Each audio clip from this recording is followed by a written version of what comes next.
I stood in front of that Christmas tree, wearing my best smile like armor. My husband's mistress sat across from me, sipping wine in my home. She had no idea what was about to happen. Neither did he, but I knew. Oh, I knew everything. And tonight, on Christmas Eve, I was going to give them both a gift they'd never forget. But let me back up. Let me tell you how a 62-year-old black woman from Atlanta became someone she never thought she'd be. Let me tell you about the day my perfect life shattered into 1,000 pieces. My name is Grace Miller. And this is the story of how I learned that revenge isn't a dish best served cold. It's best served at a Christmas dinner party, in front of everyone you love. I thought I had it all figured out. 7 years of marriage to Marcus. A cozy house in the suburbs of Atlanta with a garden I tended every morning. My little cooking channel that was finally starting to grow. Sunday dinners with friends. Church on Sundays. The kind of life my mama would have been proud of. At 62, I wasn't looking for excitement anymore. I'd had enough of that in my first marriage, Lord knows. Marcus was supposed to be my soft landing. My peaceful ending. He was 10 years younger than me. 52. Still handsome with that salt and pepper beard I loved to touch. We'd met at a community center fundraiser. He'd made me laugh, made me feel seen, made me feel like age was just a number. And love could bloom twice in one lifetime. Our 7th wedding anniversary was coming up. I'd been planning something special for weeks. That Tuesday morning started like any other. I woke up at 6, made coffee in my favorite mug. The one that said, Queen of the Kitchen, that my daughter Tasha had given me. The early morning sun streamed through our kitchen window, hitting the herbs on the windowsill just right. Marcus was still sleeping. He'd been coming home late a lot recently. Work stress, he said. His construction management company was landing bigger contracts. I understood. I'd been married before. I knew how demanding work could be. Or at least that's what I told myself. I spent the morning filming content for my channel. Grace's Kitchen had 40,000 subscribers now. Not viral numbers, but it was mine. Women my age from all over the country, watching me make my mama's recipes, sharing their own stories in the comments. It made me feel purposeful, like I still had something to give. Around 3 that afternoon, I was editing footage when my phone buzzed. A text from Marcus. Going to be late again tonight, babe. Big meeting with contractors. Don't wait up. I stared at that message longer than I should have. It was the 4th time that week. Something in my chest tightened. A feeling I couldn't name yet. Didn't want to name. I texted back a simple okay with a heart emoji. But my hands were shaking. That evening, I sat alone at our dining table, with a plate of leftover chicken and rice. The house felt too big, too quiet. I turned on the TV for noise, but I wasn't really watching. Marcus came home at 11:30. I heard his car in the driveway. Heard him fumbling with his keys. When he walked in, his tie was loosened, his shirt wrinkled. He looked tired. Hey baby, he said, barely glancing at me. Sorry, that meeting ran so long. It's okay, I said automatically. There's food in the fridge if you're hungry. Already ate. I'm gonna take a shower and crash. He kissed the top of my head. A quick, distracted kiss. Then he was gone, up the stairs, into our bathroom. I heard the shower running. And that's when I saw it. His phone, sitting right there on the kitchen counter. He'd forgotten it in his rush to get upstairs. I should have left it alone. I know that. In a good marriage, you trust. You don't snoop. But something pulled me toward that phone like a magnet. My hands picked it up before my brain could stop them. The screen lit up. No passcode. He'd never felt the need to hide anything from me before. A text notification sat at the top of the screen. From someone named Vanessa. Can't wait to see you tomorrow. Tonight was amazing. The words hit me like a punch to the stomach. I couldn't breathe. My fingers moved on their own, opening the message thread. And what I saw there made my whole world tilt sideways. Months of messages, flirty texts, photos I couldn't bear to look at. Plans to meet up, sweet nothings that should have been mine. And then I saw the date on one particular message. My heart stopped. August 14th. That was the day I'd been in the hospital. The day I'd had that health scare with my heart. The day the doctors thought I might not make it through the night. The day Tasha had flown in from Chicago, scared she was going to lose her mama. Marcus had been texting Vanessa that night, while I was fighting for my life in a hospital bed. He was making plans to see his mistress. The phone slipped from my hands and clattered on the counter. I stood there in my kitchen, in the home I'd made, wearing the apron I'd sewn myself, and something inside me died. Not the sad, weeping kind of death. The cold kind. The dangerous kind. The shower was still running upstairs. Marcus had no idea what I'd just discovered. I picked up the phone again. My hands weren't shaking anymore. They were steady, focused. I took pictures of everything. Every message, every photo, every damning piece of evidence. Then I sent them all to my own phone. When Marcus came downstairs 20 minutes later, hair wet, wearing his pajamas, I was sitting on the couch with a cup of tea like nothing had happened. "You coming to bed soon?" he asked, yawning. "In a bit," I said, my voice calm. Too calm. "Just gonna finish this show." "All right, love you too." The lie tasted like ash in my mouth. He went upstairs. I heard our bedroom door close. I sat there in the dark, the glow of the TV washing over me. My phone heavy in my lap with screenshots of my husband's betrayal. And I started planning. Chapter 2. I didn't sleep that night. Couldn't. Every time I closed my eyes, I saw those messages. Vanessa. What kind of name was that?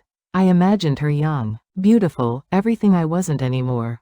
Everything Marcus clearly wanted instead of his 62-year-old wife. With her graying locks and her reading glasses. And her stretch marks from carrying babies. At 4 in the morning, I got out of bed careful not to wake Marcus. He was snoring softly, completely at peace. Meanwhile, my whole world was burning down. I went downstairs, made coffee, and did what any modern woman would do. I Googled her. Vanessa Chen, 38 years old, a marriage counselor, of all the ironic things. She had a professional website with a photo of her smiling warmly at the camera. Beautiful, polished, young. A marriage counselor was destroying my marriage. The universe had a sick sense of humor. I read her bio. Graduated from Emory University. Specialized in couples therapy and relationship restoration. Had a private practice in Buckhead.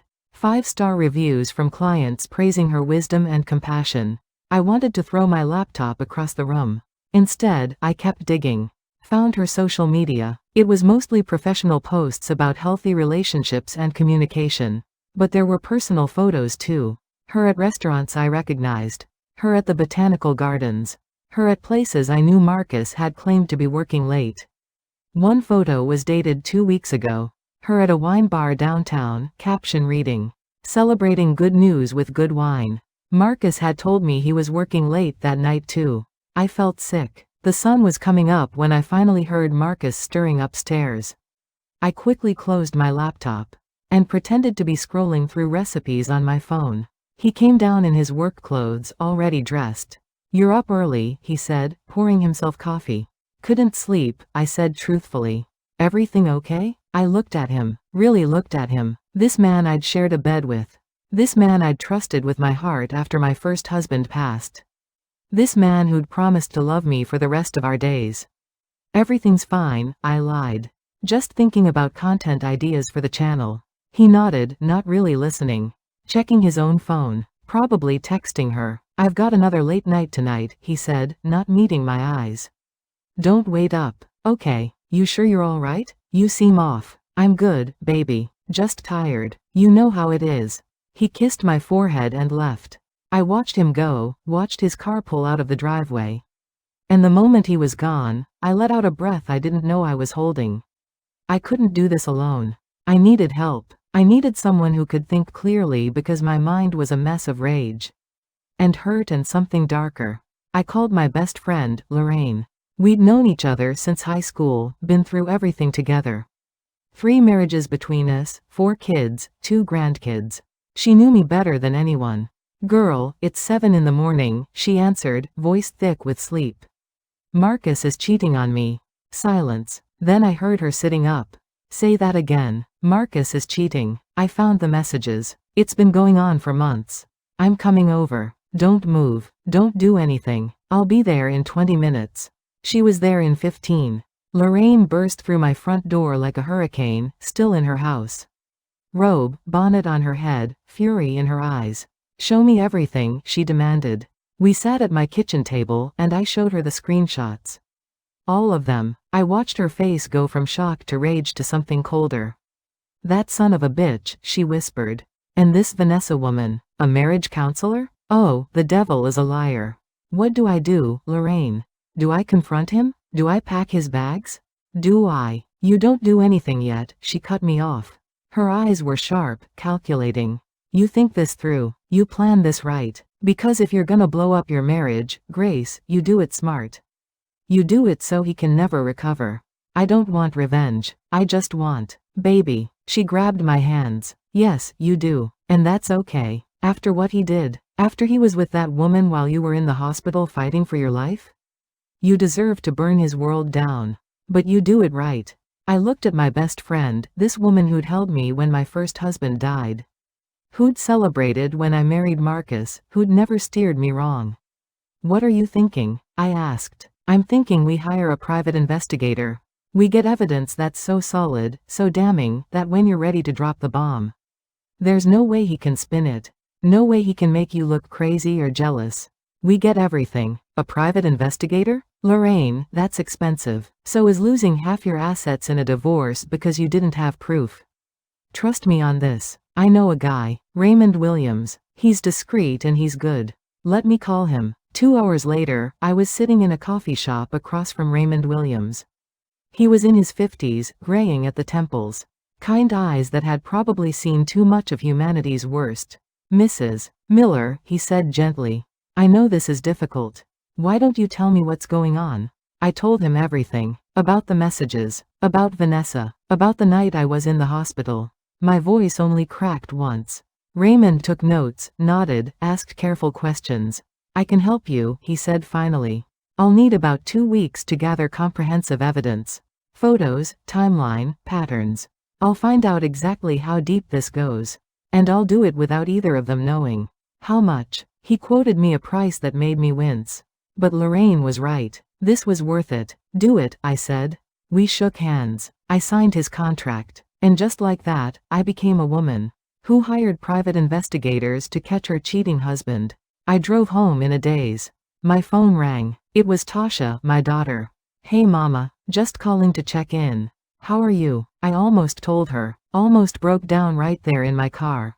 But Tasha had her own life in Chicago. Her own problems. She was still healing from her own divorce.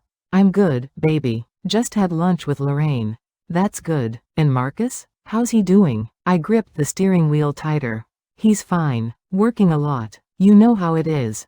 Well, tell him I said hi. Love you, mama. Love you too, baby girl. I hung up and sat in my driveway for a long moment, staring at my house. Our house. The house that didn't feel like mine anymore. Then I got out of the car. Walked inside and started making dinner like everything was normal. Because that's what I had to do now. Pretend. Smile. Act like the faithful, loving wife. While I waited for Raymond to give me the ammunition I needed. Marcus came home late again that night. I served him the plate I'd kept warm. He ate it without really tasting it, scrolling through his phone. This is delicious, babe, he said absently. Thank you. You're the best cook I know. I try. We sat there, husband and wife, eating dinner in silence. He had no idea I knew. No idea I was watching him like a hawk. Noting every time he smiled at his phone, every time he got up to take a call in the other room. After dinner, he kissed my cheek. And said he had some work emails to catch up on. I said okay and went to watch TV. But I wasn't watching. I was thinking, planning, waiting. 10 days later, Raymond called me. Mrs. Miller, I have what you need. Can we meet? We met at the same coffee shop. He slid a manila folder across the table to me. My hands trembled as I opened it. Photos. Dozens of them. Marcus and Vanessa at restaurants. At hotels. In her car. Kissing. Holding hands. Looking at each other the way he used to look at me. I've documented 17 encounters over the past 2 weeks. Raymond said quietly. The affair has been going on for approximately 7 months. Based on credit card records and phone data. They meet 3 to 4 times a week. 7 months. While I was cooking his meals. And washing his clothes and believing his lies about working late. There's something else, Raymond continued. He pulled out another photo. This man. His name is Alex Ramos. He's Vanessa's fiancé. I stared at the photo. A handsome Latino man, probably mid-40s, arm around Vanessa. At what looked like a formal event. Her fiancé? I repeated. Yes. They've been engaged for 2 years. He has no idea about Marcus. Vanessa is playing both of them. Something shifted in my chest. Not just anger anymore. Something colder. More calculating. Where can I find Alex Ramos? I asked. Raymond looked at me for a long moment. Then he slid another paper across the table. Contact information. I thought you might ask that, he said. I paid Raymond the rest of what I owed him, thanked him for his work, and drove home with that folder sitting heavy on my passenger seat. That night, after Marcus fell asleep, I sat in my home office and stared at Alex Ramos's contact information. I picked up my phone, put it down, picked it up again. Finally, I typed out a message. Mr. Ramos, you don't know me, but we need to talk. It's about Vanessa Chen. I have information you need to see. Please call me at your earliest convenience. I hit send before I could second guess myself. Then I waited. The response came the next morning while I was making breakfast. Who is this? What information? I typed back quickly. My name is Grace Miller. I'm married to a man named Marcus Miller. I believe he's been having an affair with your fiancé. I have proof. Can we meet? 3 dots appeared, disappeared, appeared again. Tomorrow, 2 p.m. I'll send you a location. I'll be there. I set my phone down and took a deep breath. The game had changed. I wasn't just a betrayed wife anymore. I was a woman with a plan. The restaurant Alex chose was quiet, upscale. The kind of place where people had serious conversations in hushed tones. I arrived early, wearing my best dress, my locks pinned up, lipstick perfect. If I was going to do this, I was going to do it with dignity. Alex Ramos walked in exactly at 2. I recognized him immediately from Raymond's photos. Tall, well-dressed, his face tight with controlled emotion. He spotted me, walked over, sat down without a word. We stared at each other for a moment. Show me, he said finally. I slid the folder across the table. Watched his face as he opened it. Watched the color drain. Watched his jaw clench. Watched his hands start to shake. He went through every photo. Every document. Every piece of evidence that his fiancée was living a double life. When he finally looked up at me, his eyes were wet. How long have you known? He asked, his voice rough. 2 weeks. You? I found out yesterday. Got suspicious. Followed her. Saw them together. He laughed bitterly. I thought I was going crazy. But here's the proof, right? Clear as day. I'm sorry, I said, and I meant it. How long have you been married? 7 years. We've been together for 5.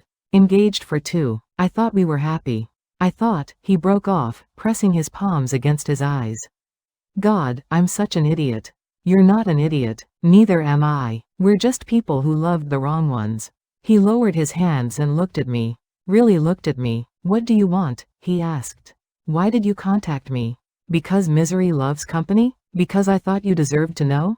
Or maybe, I paused, choosing my words carefully. Maybe because I think we could help each other. Help each other how? I leaned forward. I don't want to just leave Marcus. I don't want to just cry and file for divorce. And let him walk away thinking he won. I want him to feel what I felt. I want him to know what it's like to have everything fall apart in front of him. And I'm betting you want the same thing with Vanessa. Alex was quiet for a long moment. What are you suggesting? I don't know yet. But we have something they don't. We have the truth. We have evidence. And we have each other. 2 people who have nothing left to lose. He smiled then. It wasn't a happy smile. It was the smile of a man who'd just found a reason to keep standing. I like the way you think, Grace Miller. Call me Grace. And I like the way you don't immediately think I'm crazy. Oh, I think you're a little crazy. But so am I. So what's the plan? Over the next hour, we talked. Compared stories. Filled in gaps. The picture that emerged was uglier than I'd imagined. Vanessa had been engaged to Alex for 2 years, but kept postponing the wedding. Too busy with work, she'd say. Want to wait for the right time. Alex had been patient, understanding. He loved her. Meanwhile, she'd been seeing Marcus for 7 months. Telling Marcus that Alex was just an ex she was still friendly with. Telling Alex that Marcus was just a client who needed extra support. She'd been playing both of them. Expertly. Like it was a game. She's a marriage counselor, I said, shaking my head. She literally helps couples fix their relationships for a living. And she's destroying ours. The irony isn't lost on me, Alex said darkly. So what do we do? Confront them separately? Together? Expose them online? No, Alex said slowly. Those are too quick. Too easy. They wouldn't really feel it. It needs to be bigger. More public. More devastating. I'm listening. He leaned back, thinking. What's coming up? Any holidays? Events? Somewhere they'd both have to be? My mind raced. And then it hit me. Christmas, I said. Marcus always throws a big Christmas Eve dinner party. Friends, family, coworkers. It's his favorite tradition. He loves playing the perfect host. Does he invite work associates? Everyone. He invites everyone. Alex's eyes lit up. And does he know about me? Has Vanessa told him she's engaged? I don't think so. In the messages, she refers to you as her ex. Perfect. So here's what we do. He leaned forward, voice low and intense. You play the perfect wife. You plan this Christmas party like always. You act like nothing's wrong. And you invite Vanessa. What? Hear me out. You tell Marcus you want to meet this marriage counselor he's mentioned. Say you're thinking about doing couples therapy, want to strengthen your relationship. Invite her to the party as a gesture of goodwill. He won't be able to say no without raising suspicion. And then I show up. Unannounced. As Vanessa's concerned fiancé looking for her. And we expose everything. In front of everyone. We don't just break their hearts, Grace. We destroy their reputations. We make sure everyone they know sees exactly who they really are. I sat back, my heart pounding. It was cruel. It was calculated. It was perfect. That's 3 weeks away, I said. Then we have 3 weeks to prepare. 3 weeks to gather more evidence. 3 weeks to make sure when we drop this bomb, there's no surviving it. I looked at this man, this stranger who'd become my unlikely ally in heartbreak. You really want to do this? I asked. Grace, I bought a ring. I was planning our future. I introduced her to my mother. And the whole time, she was lying to my face. So yes, I really want to do this. I extended my hand across the table. Partners? He shook it firmly. Partners. We exchanged numbers. Made plans to meet again. Worked out details. When I got home that evening, Marcus was already there, sitting on the couch watching football. Hey babe, he called out. How was your day? Good, I said, hanging up my coat. Actually, I've been thinking. You know how we've been married 7 years now? Yeah? I think we should do couples therapy. Just to make sure we stay strong. Keep our communication good. What do you think? He muted the TV and turned to look at me, surprise on his face. Couples therapy? Why? Are you unhappy? No. I just think it's a good investment in us. Preventative maintenance, you know? And actually, I heard about this really good therapist. Vanessa Chen. She has amazing reviews. I was thinking maybe I could invite her to our Christmas party. Get to know her in a casual setting first? I watched his face carefully. Watched the panic flash in his eyes for just a second before he controlled it. I don't know if that's necessary, he said carefully. Oh come on. It would be nice. We could use some professional insight. Plus, Christmas party is for meeting new people, right? You always say that. He couldn't argue without looking suspicious. I could see him calculating, trying to find a way out. Sure, he said finally. If you think it's a good idea. I do. I'll reach out to her tomorrow. I smiled at him. He smiled back. Both of us lying through our teeth.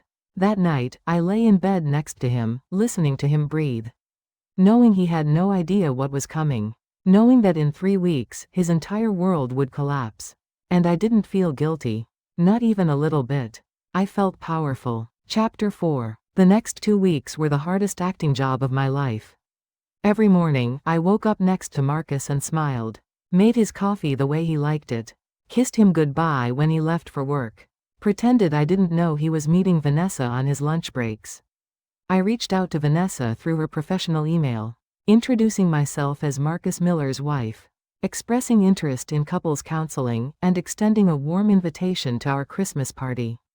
She responded within hours, all professional courtesy and warmth, saying she'd be honored to attend.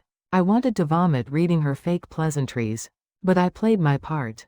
Responded with equal warmth. Told her how much I looked forward to meeting her. Meanwhile, Alex and I met twice more to coordinate. We'd become odd friends, bonded by betrayal. He told me about his relationship with Vanessa. How she'd swept him off his feet, how he'd truly believed she was the one. She's good at this, he said during our second meeting. Making people feel special. Making them believe. That's literally her job, I pointed out. She gets paid to understand human psychology. To know exactly what people need to hear. Makes sense why we both fell for it then. I'd also brought Lorraine into the plan. She'd been furious when I told her what we were plotting, but then that fury transformed into something else. Grace Marie Miller, she'd said, using my full name like my mama used to. This is either the most brilliant thing you've ever done or the craziest. But I'm here for it. What do you need? I need you at that party. I need backup. I need someone to make sure I don't lose my nerve. Baby, I'll be there with bells on. Wouldn't miss this for the world. As Christmas approached, I threw myself into party planning. With an energy that surprised even me. I decorated the house like never before. Ordered the finest catering. Sent out invitations to everyone, Marcus's coworkers, friends. My church ladies. Tasha was flying in from Chicago. Marcus kept asking if I was overdoing it. It's Christmas, I'd say brightly. I want it to be special. What I didn't say was that I wanted witnesses. Lots of them. 3 days before the party, Tasha arrived. My beautiful daughter, 40 years old. Divorced, building her life back up piece by piece. She walked through the door and immediately knew something was off. Mama, she said, studying my face. What's going on? What do you mean? Don't play. I know you. You're wound tighter than a spring. Is it Marcus? Is something wrong? I almost told her. Almost unloaded everything right there. But I didn't want to ruin Christmas for her until I had to. Everything's fine, baby. Just want this party to be perfect. She didn't believe me, I could tell. But she let it go. The night before Christmas Eve, I couldn't sleep. I kept rehearsing in my head how it would go. What I would say. How Marcus would react. How Vanessa would try to spin it. Alex texted me at 2 in the morning. You awake? Yeah. Can't sleep. Me neither. Second thoughts? I stared at that message for a long time. No. You? Not even a little. This ends tomorrow. This ends tomorrow. I set my phone down and looked at Marcus sleeping beside me. His face was peaceful, relaxed. He had no idea his life was about to implode. Part of me, a small part, felt sorry for him.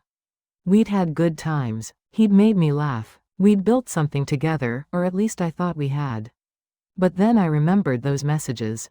Remembered him texting Vanessa while I was in the hospital. Remembered 7 months of lies. The pity evaporated. Christmas Eve morning dawned clear and cold. Perfect party weather. I was up at 6, too anxious to sleep. Started preparing food, even though the caterers were handling most of it. I needed to keep my hands busy. Tasha found me in the kitchen at 7. Mama, the caterers will be here soon. You don't have to do all this. I know. I just want to contribute something. She poured herself coffee and sat at the counter, watching me work. When are you going to tell me what's really going on? She asked quietly. I stopped chopping vegetables and looked at my daughter. My smart, intuitive daughter who'd inherited my ability to read people. Tonight, I said. After the party. I promise I'll explain everything.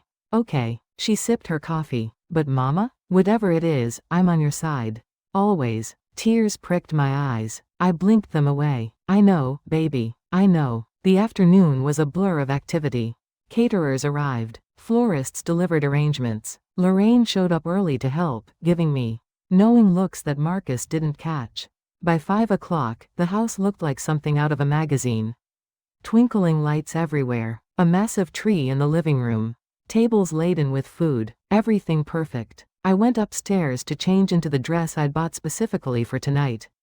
Deep green, elegant, sophisticated. I wanted to look powerful. Unshakable. Marcus came up as I was finishing my makeup. Wow, he said, standing in the doorway. You look beautiful. Thank you. Grace, I just want to say. I know I've been working a lot lately. But I appreciate everything you do. This party, this home, everything. You're amazing. I turned to look at him. He seemed sincere. Maybe he even believed what he was saying. Thank you, Marcus, I said evenly. That means a lot. He kissed my cheek and went to get ready himself. I stared at my reflection in the mirror. The woman looking back at me was composed, elegant, ready. She was also about to blow up her entire life.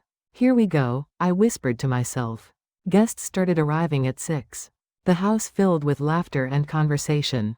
Christmas music played softly in the background. Marcus was in his element, playing the gracious host, shaking hands, pouring drinks. I played my part too. The perfect wife, smiling, welcoming, making sure everyone felt at home. Lorraine stayed close, a silent pillar of support.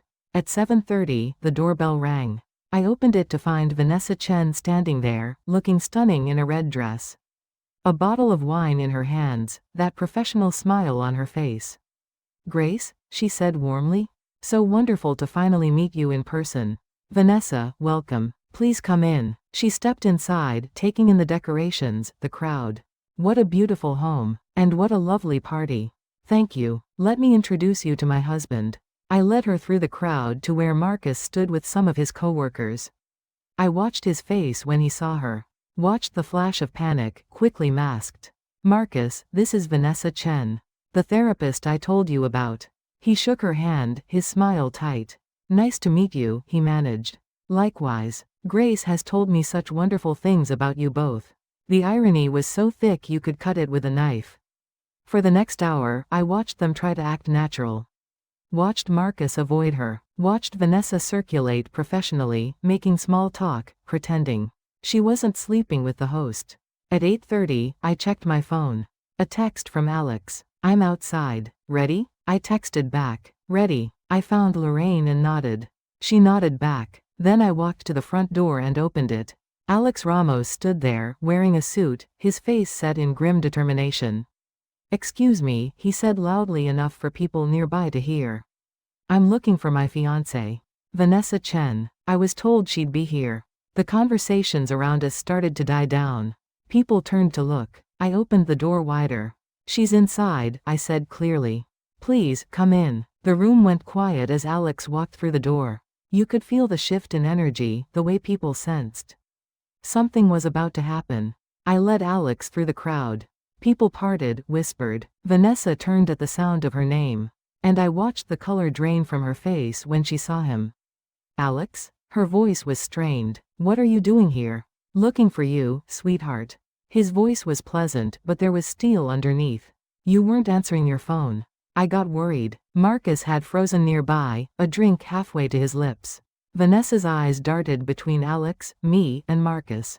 I could see her mind racing, trying to figure out how to play this. "This is a client's party," she said quickly. "I told you I had a professional obligation tonight." "A client?" Alex repeated. He looked around the room. "Which client?" The silence was deafening now. Everyone was watching. Vanessa's smile was brittle. "I don't think this is the appropriate place for this discussion." "Really?" Alex said. "Because I think it's the perfect place. Since we're all here, all the people who matter." He turned to address the room. "I'm sorry to interrupt this lovely party. My name is Alex Ramos, and this is my fiancée, Vanessa Chen. We've been together for 5 years. Engaged for 2. Guests rippled through the crowd. People looked at each other, confused. Marcus had gone very still. "Actually," I said, stepping forward, my voice calm and clear. "I believe there's been some confusion. You see, Vanessa has also been in a relationship with my husband, Marcus Miller. For approximately 7 months. The gasps were louder now. Head swiveled to Marcus, who looked like he wanted to disappear into the floor. "Grace," he started. "Don't." I held up my hand. "Not yet. Let me finish." I pulled out my phone, where I'd prepared everything. Queued up and ready. "I have evidence," I continued. "Months of text messages, photos, hotel receipts, documentation of every lie, every meeting, every betrayal." I looked directly at Marcus. "Including the night of August 14th. Remember that night, Marcus? I was in the hospital. The doctors thought I might die. Tasha flew in from Chicago. And you were texting Vanessa, making plans to see her." Tasha's sharp intake of breath cut through the silence. I saw her standing across the room, her face shocked. "Mama," she said. "It's true, baby," I said gently. "All of it." Marcus found his voice. "This is insane. Grace, you're making a scene. This isn't the time." "When is the time, Marcus? When you finally work up the courage to leave me? Or were you planning to just keep lying forever? Alex stepped forward. And you, he said to Vanessa. You told me Marcus was an ex-client who needed friend support. You told me you'd ended all professional ties with him months ago. You looked me in the eye and lied. Vanessa's professional mask was cracking. This is a misunderstanding, she said, her voice rising. You're both confused. Marcus and I have a therapeutic relationship. A therapeutic relationship? I laughed, but there was no humor in it. Is that what we're calling it? I swiped through my phone and held it up. Photos Raymond had taken. Vanessa and Marcus kissing outside a hotel. The date stamp clearly visible. Does this look therapeutic to you? I asked the room. People were pulling out their phones now, some recording. This was going to be everywhere by morning. I'd planned for that. Lorraine appeared at my side, solid and supportive. Marcus tried one more time. Grace, please. Can we talk about this privately? Why? I asked. So you can lie to me some more? So you can gaslight me into thinking I'm crazy? No, Marcus. We're doing this here, now, in front of everyone. I turned to the crowd, all these people. Who'd eaten my food, enjoyed my hospitality, thought we were the perfect couple. 7 years, I said. I gave this man 7 years of my life. I cooked his meals. I supported his career. I loved him with everything I had. And the whole time, he was betraying me with a woman. Who makes her living fixing broken marriages? I looked at Vanessa. How does that feel? I asked her. Being the thing you're supposed to fix? Do you tell your clients about your affair with a married man? Is that part of your counseling technique? Vanessa's face was flushed now, angry. You have no idea what you're talking about, she snapped. Marcus and I have a connection you could never understand. Age is just a number, and he needs someone who actually gets him. The room went silent at that. Even Alex looked shocked at her audacity. I smiled then. A cold, dangerous smile. Age is just a number? I repeated. Is that what you tell yourself? That's interesting, because I have something for you both. I walked to the side table where I'd hidden a wrapped box earlier. I picked it up and brought it back to Marcus. Merry Christmas, darling, I said, holding it out to him. He didn't take it, just stared at it like it might explode. Open it, I said pleasantly. Grace, open it. With shaking hands, he took the box and unwrapped it. Lifted the lid. Inside were divorce papers. I'm taking everything, I said clearly. The house, the savings, half your business. My lawyer assures me that with the evidence I have, no judge will deny me. You betrayed me while I was fighting for my life in a hospital bed. That plays very well in court, apparently. Marcus's face had gone from red to white. He looked at the papers, then at me. Then at the crowd of people watching his humiliation. You planned this, he said hoarsely. This whole party, this whole thing, you planned it. I did, I agreed. I wanted everyone to see who you really are. Not the charming contractor, not the community man, the cheater, the liar, the man who abandoned his wife when she needed him most. Alex stepped forward again, pulling something from his pocket. A small box. And this, he said to Vanessa, is the ring I bought you. The ring I was going to give you on New Year's Eve. The ring that represented a future we'll never have. He opened the box, showing a beautiful diamond ring. Then he closed it and put it back in his pocket. You can't have it now, he said. Just like you can't have the life we planned. The wedding, the family, all of it is gone. Because you're not who I thought you were.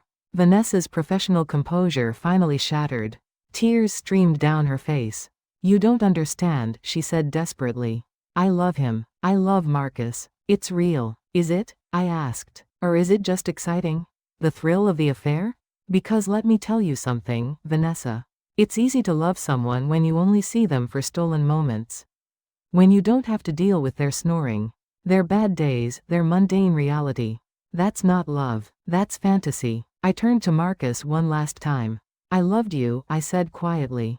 And for the first time that night, my voice broke. I really did. I thought we had something real. Something worth protecting. But you threw it away for what?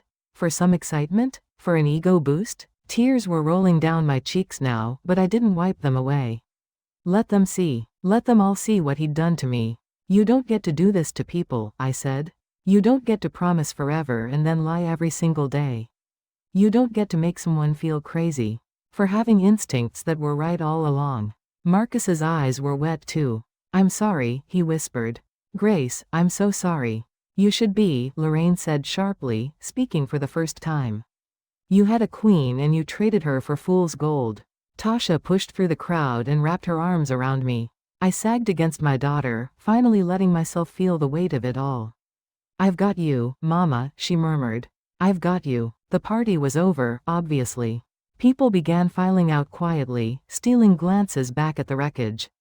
Some of Marcus's friends couldn't even look at him. His business partner actually shook his head in disgust before leaving. Within 30 minutes, the house was nearly empty except for me. Tasha, Lorraine, Alex, Marcus, and Vanessa. Get out, I said to Marcus and Vanessa. Both of you, out of my house. Grace, Marcus tried. No, you don't get to explain. You don't get to make excuses. You just get to leave. He looked at me for a long moment, then set the box with the divorce papers on the table and walked toward the door. Vanessa followed, her head down, her expensive dress somehow looking cheap now. At the door, Marcus turned back. For what it's worth, he said. I really did love you once. Once wasn't enough, I replied. They left. The door closed behind them. And I stood in my beautifully decorated house, surrounded by half-eaten food and abandoned drinks, and I started to laugh. Not happy laughter. The kind of laughter that comes when you've held it together so long that something has to break. Tasha held me. Lorraine held me. Alex stood awkwardly nearby. Thank you, I said to him when I could speak again. I couldn't have done this without you. Thank you, he said back. Neither could I. What happens now? Tasha asked. Now, I said, wiping my eyes, we clean up this mess. And then we start over. Chapter 6. The next morning, Christmas Day, I woke up to a different world. It was all over social media. Videos from the party had spread like wildfire. Woman exposes cheating husband and his mistress at Christmas. Party was trending. The comments were overwhelmingly in my support. She handled that with such dignity. The marriage counselor detail makes this even worse. What a hypocrite. Good for her. They both got what they deserved. My phone wouldn't stop ringing. Friends checking in. Church ladies offering support. Even some media outlets asking for interviews. I turned it off and went downstairs. Tasha was already in the kitchen making coffee. She looked like she hadn't slept much either. Morning, Mama. Morning, baby. She poured me a cup and we sat at the kitchen table in silence for a moment. I can't believe you went through all that alone, she said finally. Why didn't you tell me? Because you're my daughter. I didn't want to burden you. Burden me? She looked almost angry. Mama, you're my mother. Your pain is my pain. I should have been here. You're here now, I said, squeezing her hand. That's what matters. Over coffee, I told her everything. The full story, from finding the messages to hiring Raymond, to planning the party with Alex. She listened without interrupting, her face going through a range of emotions. I want to kill him, she said when I finished. I actually want to hurt that man. Get in line. And this Vanessa woman. The audacity. The sheer audacity. I know. But Mama. She leaned forward. What now? What's your plan? Divorce. As quickly and completely as possible. Take him for everything I'm legally entitled to. Make sure he understands there are consequences for betrayal. Good. And then what? After the divorce? I paused. I hadn't thought that far ahead. Everything had been focused on exposure, on justice, on making them pay. I don't know, I admitted. Figure out who I am without him, I guess. You're Grace Miller, Tasha said fiercely. You're the strongest woman I know.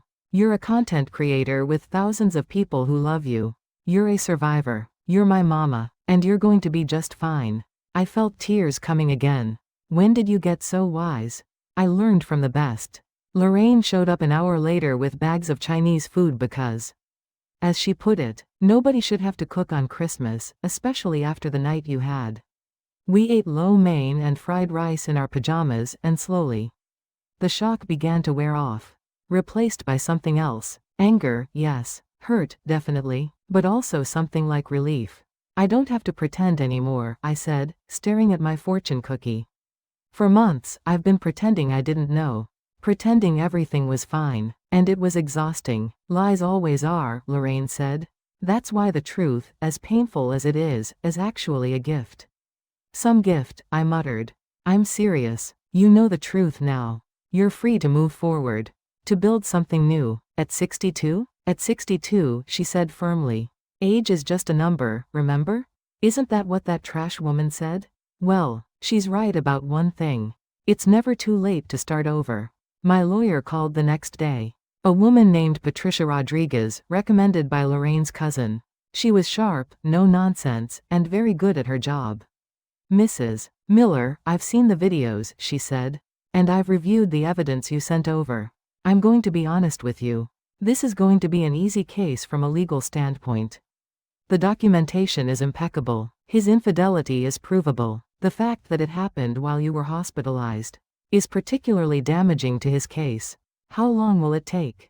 If he doesn't contest, which I doubt he will given the public nature of the exposure, we could have this finalized in 3 to 4 months. You'll get the house, half the business assets, and a significant portion of the retirement funds. And what about his reputation? Ma'am, his reputation is already destroyed. The videos have millions of views. His business is getting 1-star reviews. His personal Facebook page is flooded with negative comments. Professionally and personally, he's done. I should have felt satisfaction. Instead, I just felt tired. Thank you, Patricia. One more thing. There's been interest from media outlets.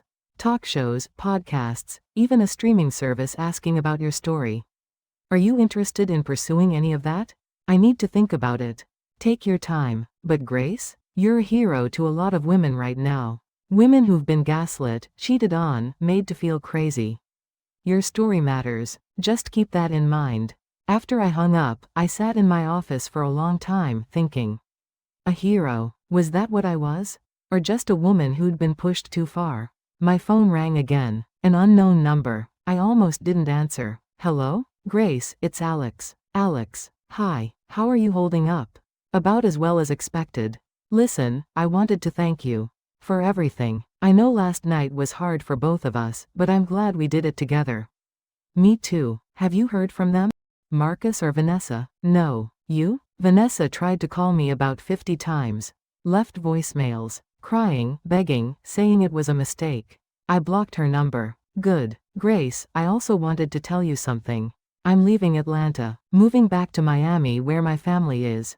I need a fresh start. Somewhere that doesn't remind me of her. I understand. I think that's smart. But before I go, I wanted to make sure you're okay. Do you have support? People around you? I do. My daughter, my best friend. I'll be fine. Okay. Good. Because you deserve to be fine. You deserve to be more than fine. So do you, Alex. Maybe we both will be. Someday. Maybe. Take care of yourself, Grace Miller. You too, Alex Ramos. The call ended. I realized I'd probably never talk to him again. Our connection had been forged in pain. And now that the pain was public, was processed, there wasn't much left to say. But I was grateful for him. For his solidarity. For helping me feel less alone. The weeks that followed were strange. Marcus moved out, staying with a friend. The divorce papers were filed. I changed the locks on the house. My YouTube channel exploded. Suddenly I had 200,000 subscribers. 300,000. People wanted to know my story, wanted to see the woman who'd orchestrated that Christmas party confrontation. I didn't talk about it on my channel. Instead, I just kept cooking.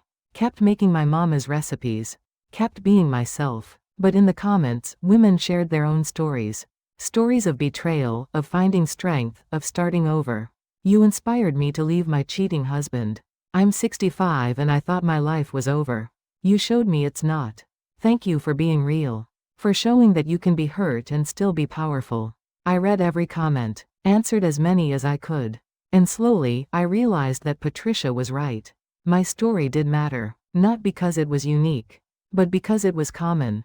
So many women had lived through what I had. And seeing someone fight back, seeing someone refuse to be quiet and ashamed, it gave them permission to do the same. 3 months after Christmas, the divorce was finalized. I got the house, half of Marcus's business, and a substantial settlement. He didn't fight it, couldn't fight it. His construction company lost several major contracts. Clients didn't want to work with someone they'd seen publicly humiliated for infidelity. His reputation was ruined. I heard through mutual friends that he and Vanessa tried to make a go of it after everything exploded. lasted about 2 weeks before the reality of their relationship, stripped of its forbidden excitement, fell apart. Vanessa lost her counseling license. Multiple ethics complaints from former clients who'd seen the videos. She moved away from Atlanta. I didn't care where. Marcus left town too eventually. Couldn't handle being recognized everywhere. He went, having people whisper and point. And me? I stayed. This was my city, my home. I wasn't going to let their mistakes drive me away. 6 months after Christmas, I sat in my kitchen, filming a new episode of Grace's Kitchen. The morning sun streamed through the windows, hitting my face just right. I was making my grandmother's peach cobbler, the recipe that had started my whole channel years ago. You want to make sure your peaches are ripe, I told the camera. But not too ripe. There's a balance. Like everything in life, I suppose. My subscriber count had hit 500,000. Brands were reaching out for sponsorships. I'd even been contacted about a potential cookbook deal. But the best part wasn't the numbers or the opportunities. It was the community. Women of all ages, from all backgrounds, gathering in my comment section to share recipes and stories and support each other. It had become something bigger than cooking videos.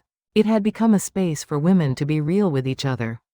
After I finished filming, I checked my phone. A text from Tasha. Mama, I got a promotion. Director level. I'm celebrating tonight. Wish you were here. I smiled and typed back congratulations.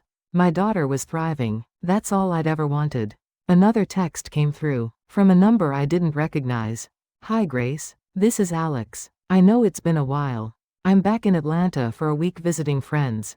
Would you want to grab coffee? No pressure. Just thought it would be nice to catch up.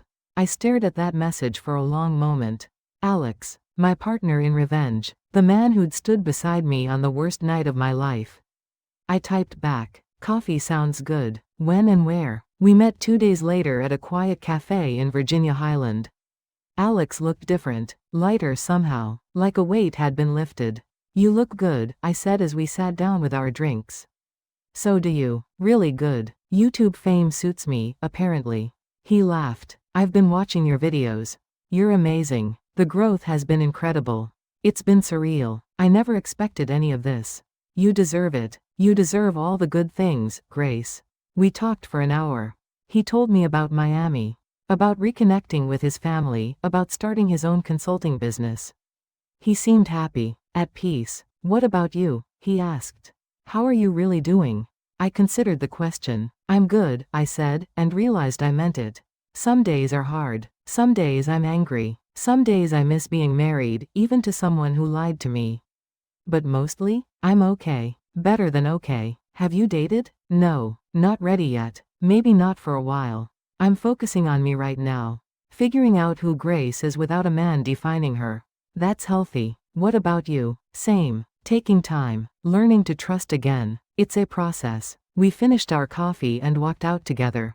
On the sidewalk, Alex turned to me. Thank you, he said. For everything. For including me in your plan. For making me feel less alone. For being someone I could lean on. Thank you too. We helped each other through something horrible. I'll always be grateful for that. Friends? He asked, extending his hand.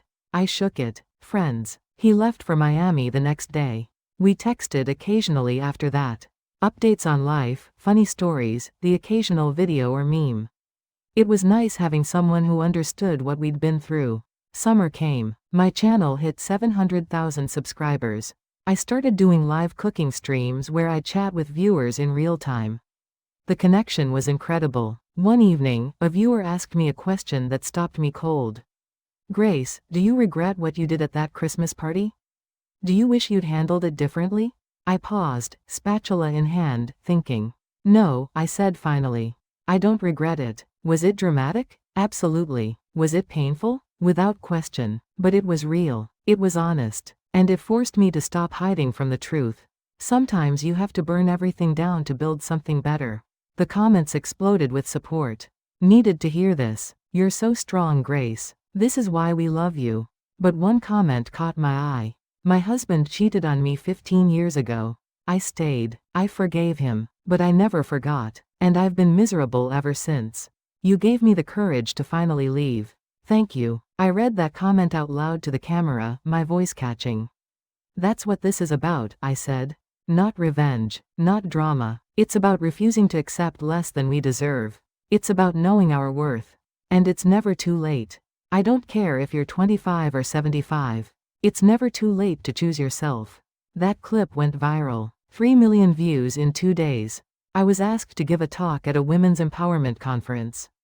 Me, Grace Miller, nobody special. Standing on a stage talking about betrayal and rebuilding. I said yes. The conference was in September.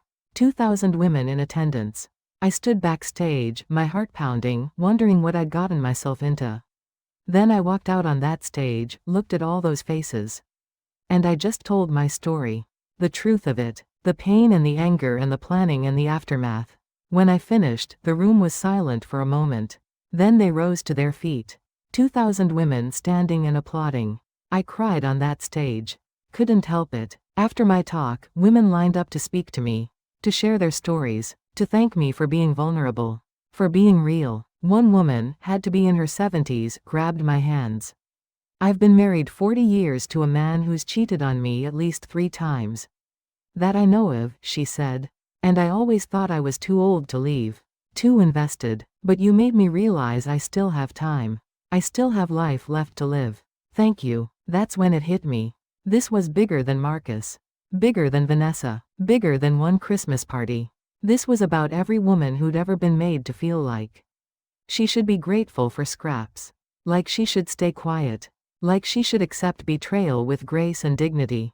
No more. 1 year after that Christmas party, I stood in my kitchen filming a special episode. 1 year ago today, I said to the camera, my life exploded. And I'm not going to lie to you. It was the hardest thing I've ever been through. Harder than my first husband dying. Harder than starting over at 62. But here's the thing. I paused, looking directly into the lens. It was also the best thing that ever happened to me. I went on to explain how that night had forced me to confront truths I'd been avoiding. How it had made me stronger. How it had led me to this community, this purpose, this life I was building. My channel now had over 1 million subscribers. I'd published a cookbook that became a surprise bestseller. I'd given talks at 6 conferences. And I was happy. Not the fake happy I'd been performing with Marcus. Real happy. The kind that comes from knowing yourself, from living authentically. From refusing to settle. I'd also started a foundation. The Grace Miller Second Chances Fund. It provided resources and support for women over 50 leaving marriages. Legal aid, counseling, job training, whatever they needed. Because if my pain could help other women find their strength, then it meant something. The doorbell rang as I was wrapping up filming. I went to answer it. And found a delivery person holding a massive bouquet of flowers. Grace Miller? That's me. He handed them over. I brought them inside, curious. The card read, "Congratulations on 1 year of freedom and 1 million subscribers. You've turned your pain into purpose. That's true strength. With admiration, Alex." I smiled and sent him a text. "The flowers are beautiful. Thank you. How are you?" His response came quickly. "Good. Great, actually. Started seeing someone. It's early but it feels right. How about you? Happy for you. I'm doing really well. Living my best life. You deserve it, Grace. You really do." I set my phone down and looked around my house. The same house where that Christmas party happened.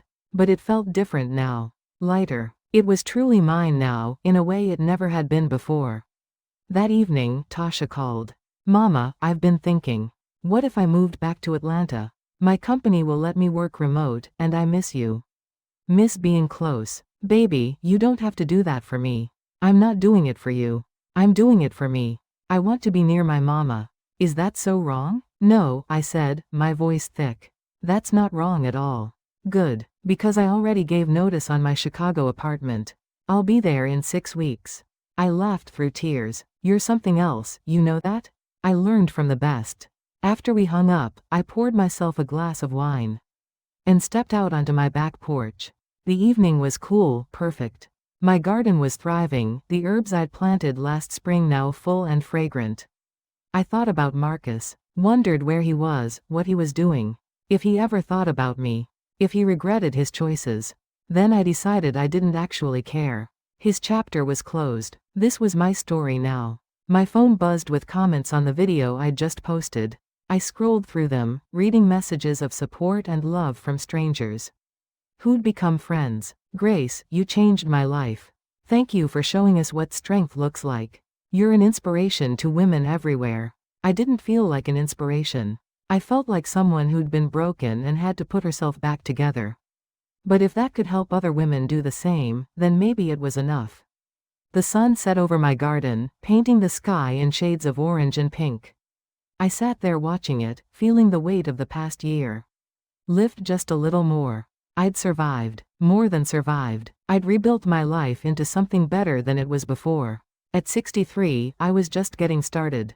2 months later, Tasha moved back. We found her a cute apartment 15 minutes away. Close enough to see each other regularly, far enough that we both had our space. Having her back in Atlanta changed everything. We had dinner together twice a week. Went to movies. Talked about everything and nothing. She even started appearing in some of my videos, and viewers loved her. The mother-daughter dynamic is everything, one comment read. This is the content we need. December rolled around again. A year since that infamous Christmas party. Media outlets wanted to do, "Where are they now?" pieces. I declined most of them. But I did agree to one interview with a major morning show. They wanted to talk about my journey, my cookbook, the foundation. The interviewer, a woman in her 40s with kind eyes, asked the inevitable question. Grace, looking back, do you think there was any other way? You could have handled the situation? Maybe, I said honestly. Maybe I could have been less public. Maybe I could have just filed for divorce quietly. But here's what I know. That public moment, as painful as it was, freed me. It forced me to stop hiding. To stop making excuses. To stop pretending. And it connected me with thousands of women who needed to see that you can survive betrayal. That you can thrive after it. Do you have any regrets? I thought about it. I regret that it happened. I regret that Marcus made the choices he made. I regret that I wasted 7 years on someone who didn't value me. But do I regret how I handled it? No. I needed to do it that way. For me. To reclaim my power. To refuse to be a silent victim. Have you heard from Marcus or Vanessa since? No. And I don't want to. That chapter is closed. What's next for you? I smiled. Living. Really living. I spent so many years trying to be what other people needed. The perfect wife, the perfect mother, the perfect Christian woman. Now I'm just trying to be Grace. And figuring out who that is has been the greatest adventure of my life. The interview aired on a Wednesday morning. Within hours, I was trending on Twitter again. But this time, the conversation was different. Grace Miller is proof that it's never too late to start over. This woman is 63 and living her best life. Inspirational. I needed to see this today. Thank you, Grace. That afternoon, I got a call from a producer at a major streaming service. Ms. Miller, we'd like to option your story for a limited series. We think it has real potential to reach millions of women. I almost said no. The idea of actors playing out the worst moment of my life on screen seemed wrong. But then I thought about that woman at the conference. The 70-year-old who'd spent 40 years in a bad marriage. I thought about all the women still hiding. Still pretending, still accepting less than they deserved. I'll think about it, I told the producer. But if I say yes, I want creative input. This is my story. I need it told right. Absolutely. We wouldn't have it any other way. Christmas approached again. This year, I decided to host a small gathering. Just Tasha, Lorraine, a few close friends. Nothing like last year's spectacle. We cooked together, laughed together, exchanged gifts. It was quiet and warm and exactly what I needed. As we sat around the table, Lorraine raised her glass. I want to make a toast. To Grace, the strongest woman I know. Who took the worst thing that ever happened to her and turned it into something beautiful.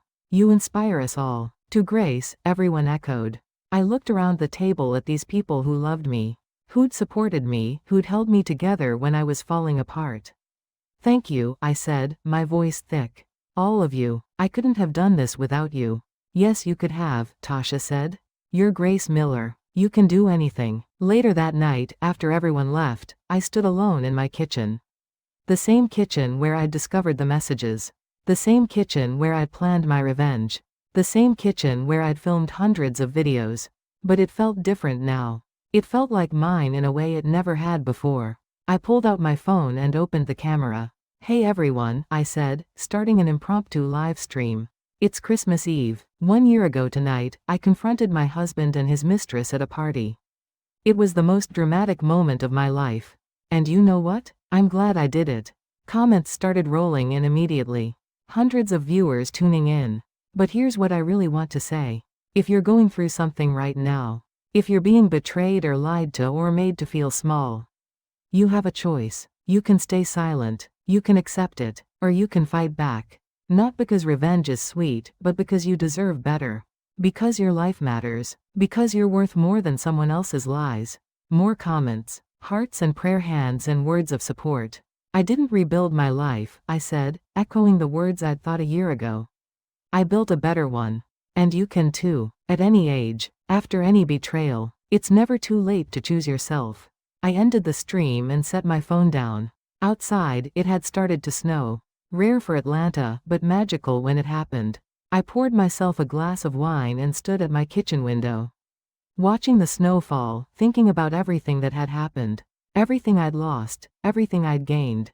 And I realized something. I wasn't just surviving anymore. I was thriving. At 63, I had 1 million people who valued my voice.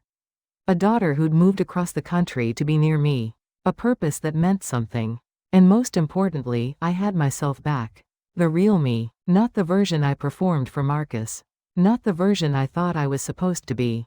Just Grace. Messy, strong, hurt, healing Grace. And that was enough. More than enough. It was everything.